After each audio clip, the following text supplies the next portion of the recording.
I must not fear. Fear is the mind killer. Fear is the little death that brings obliteration.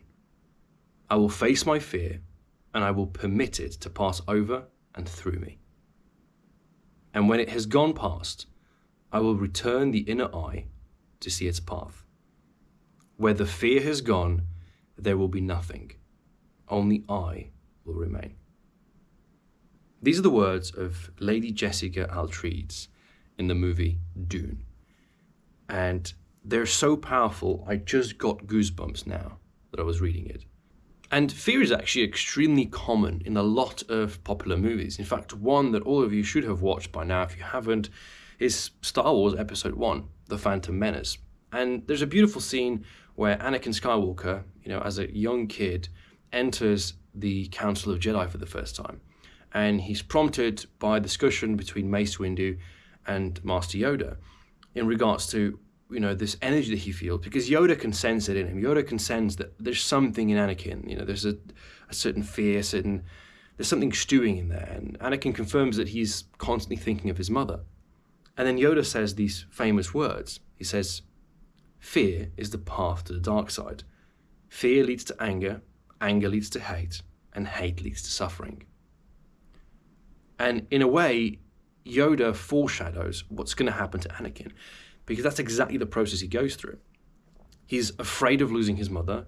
He ends up losing his mother. This results in anger. This anger he then releases on the Jedi, right? Killing all the younglings, helping out Darth Sidious.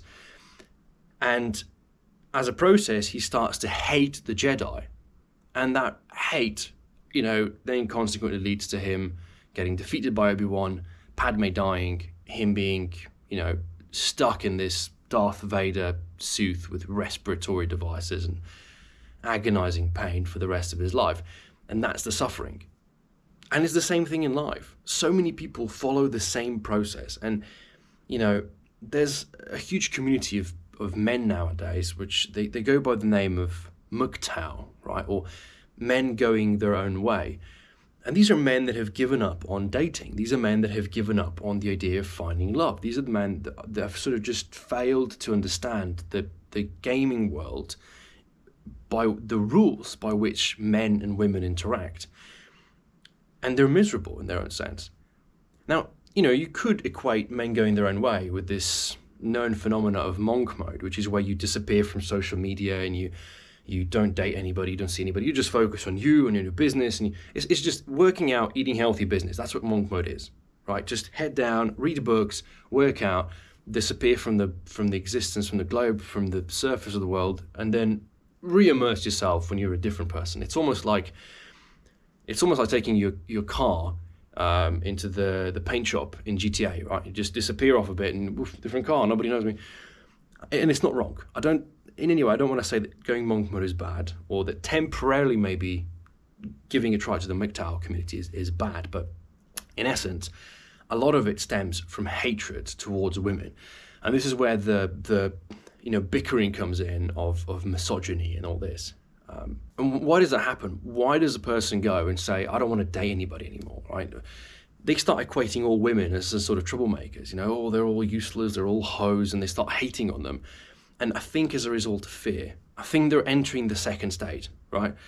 So a lot of dudes, what they'll do is they'll try to get a girl before they fix their life. They'll try way too hard. They'll do all the wrong things. They'll be all affectionate and all begging, and all pleading and constantly messaging her, And women are turned off by that because they unfortunately don't look at the game the same way that we do.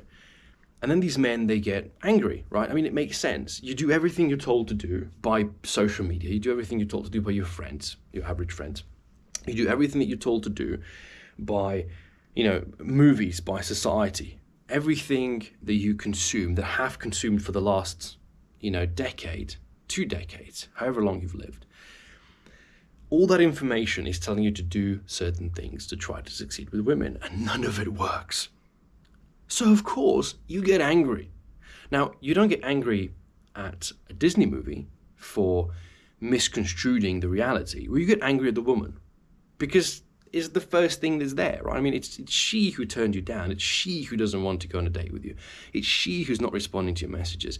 She's ghosting you, right? She's not giving you the attention that you deserve from the universe because you've done everything in your power. You've done all the right things.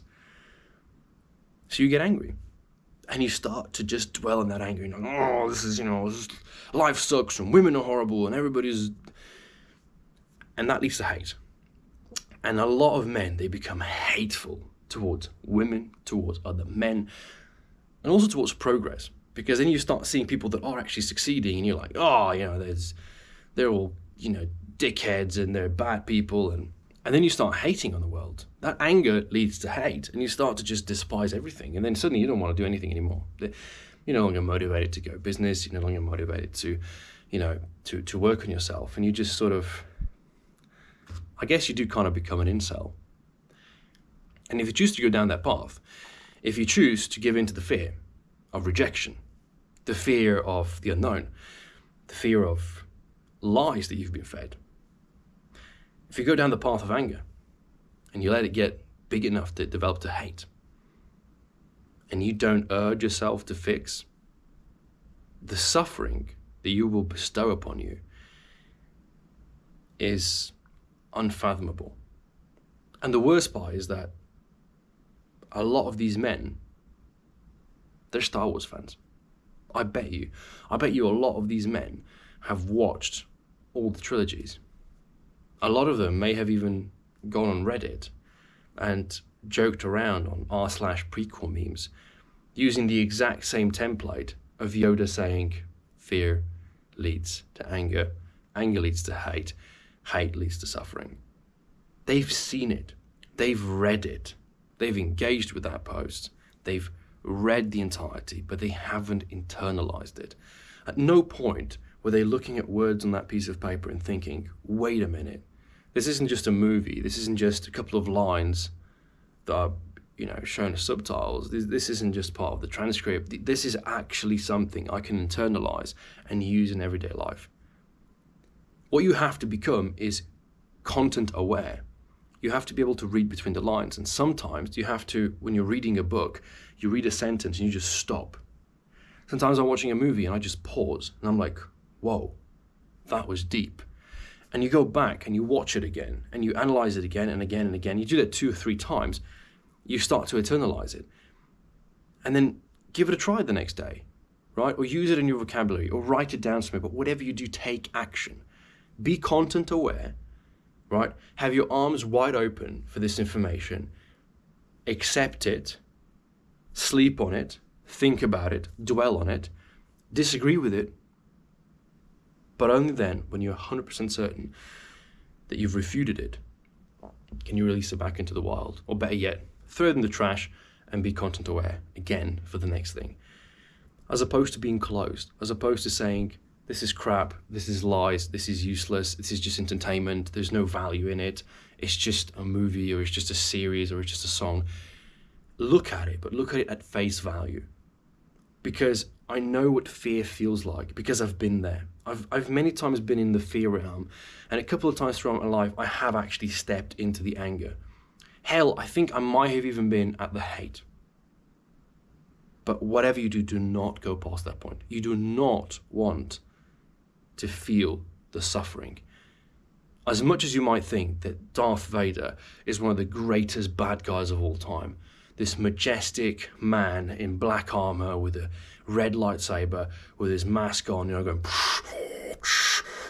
Luke, I'm your father. Yeah, he might be a monstrosity, an excellency in terms of art form when it comes to a villain, but you don't want to become him. You just don't. Because if you've watched the movies, you know his story, and you know that his story is filled with suffering up to the very last breath. Don't be like Darth Vader. Thanks for watching, and I'll catch you in the next one. Take care, safe flying.